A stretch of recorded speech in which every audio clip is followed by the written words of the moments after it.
Assalamualaikum warahmatullahi wabarakatuh. Salam sejahtera bagi kita semua.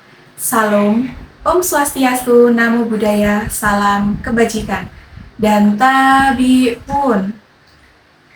Halo semuanya, saya Karisma Yogi Pratiwi dengan NPM 2513041068. Saya berasal dari kelas 1B, mahasiswa semester 1, Program Studi Pendidikan Bahasa dan Sastra Indonesia, Fakultas Keguruan dan Ilmu Pendidikan Universitas Lampung. Pada video kali ini, saya akan melakukan salah satu praktik berbicara jenis cerita lisan untuk memenuhi tugas mata kuliah pembelajaran berbicara dengan Ibu Dr. Eka Sofia Agustina MPD selaku dosen pengampu.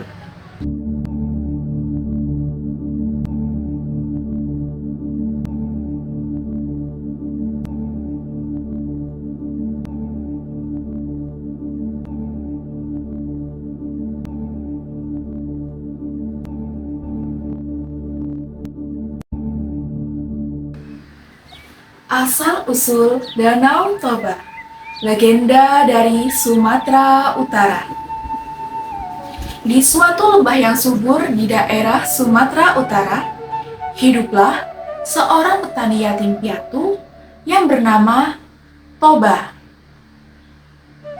Ia setiap hari selalu bekerja keras di ladang dan sesekali pergi memancing ikan di sungai untuk memenuhi kebutuhan hidupnya sehari-hari. Pada suatu hari, saat ia sedang memancing, ia dikejutkan dengan tarikan yang sangat keras di kailnya.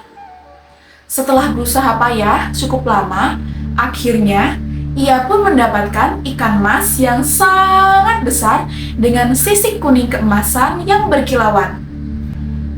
Namun anehnya, ikan mas tersebut memancarkan aura yang cukup berbeda dari kebanyakan ikan mas lainnya. Akhirnya, Toba pun membawa ikan tersebut pulang ke rumah. Sesampainya di rumah, suatu keajaiban pun terjadi.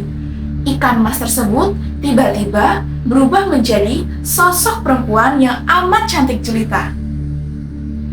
Perempuan tersebut pun menceritakan bahwa ia adalah seorang putri yang dikutuk menjadi seekor ikan. Sang putri pun memohon kepada Toba untuk tidak menceritakan asal-usulnya tersebut kepada orang lain. Toba pun, yang sudah jatuh cinta kepada sang putri, akhirnya menyetujui syarat tersebut. Tak lama dari itu, mereka pun menikah. Namun, sebelum mereka menikah, sang putri berpesan kepada Toba, "Toba, kau harus berjanji kepadaku untuk tidak menceritakan asal-usulku kepada siapapun. Jika kau mengingkari janji itu, maka malapetaka besar pun akan terjadi." Toba pun bersumpah untuk memegang teguh janji itu. Akhirnya pun, mereka hidup bahagia. Dan tak lama dari itu, mereka dikaruniai seorang anak laki-laki yang diberi nama Samosir. Waktu pun berlalu. Kini, Samosir pun tumbuh menjadi anak yang sehat dan kuat. Namun sayangnya, ia memiliki sifat yang sangat pemalas dan suka sekali makan. Sifatnya ini pun kadang membuat sang ayah jengkel. Pada suatu hari, sang ibu memberikan tugas kepada Samosir untuk mengantarkan bekal makan siang sang ayah yang sedang bekerja di ladang. Di dalam perjalanan, karena rasa lapar yang tak tertahankan, akhirnya Samosir pun membuka bekal sang ayah. Sesampainya di ladang, bekal itu sudah habis tak tersisa. Toba yang sudah bekerja keras seharian di ladang dengan menahan rasa lapar dan haus, akhirnya pun dikuasai oleh amarah karena melihat bekal yang dibawa oleh Samosir sudah habis tak tersisa. "Anak tidak tahu diri, dasar kau keturunan ikan!" Samosir pun terkejut mendengar ucapan ayahnya tersebut. Lantas, ia pun berlari pulang dan mengadukan segala ucapan sang ayah kepada sang ibunda. Sang ibunda yang mendengar pengakuan Samosir tersebut, seketika wajahnya berubah menjadi pucat.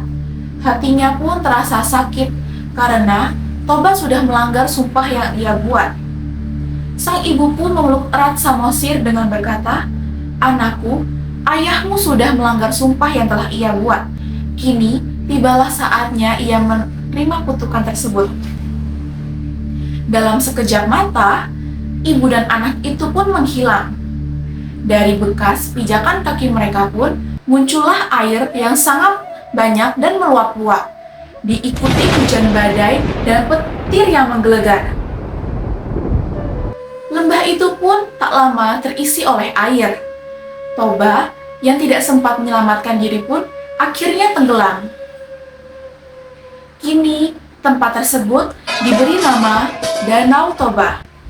Dari kisah tersebut kita dapat belajar bahwa menepati janji dan menahan amarah itu sangatlah penting.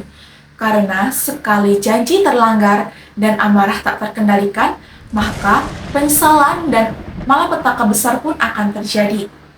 Itulah kisah asal-usul Danau Toba dari Sumatera Utara. Sekian yang dapat saya sampaikan. Kurang lebihnya mohon maaf. Wassalamualaikum warahmatullahi wabarakatuh.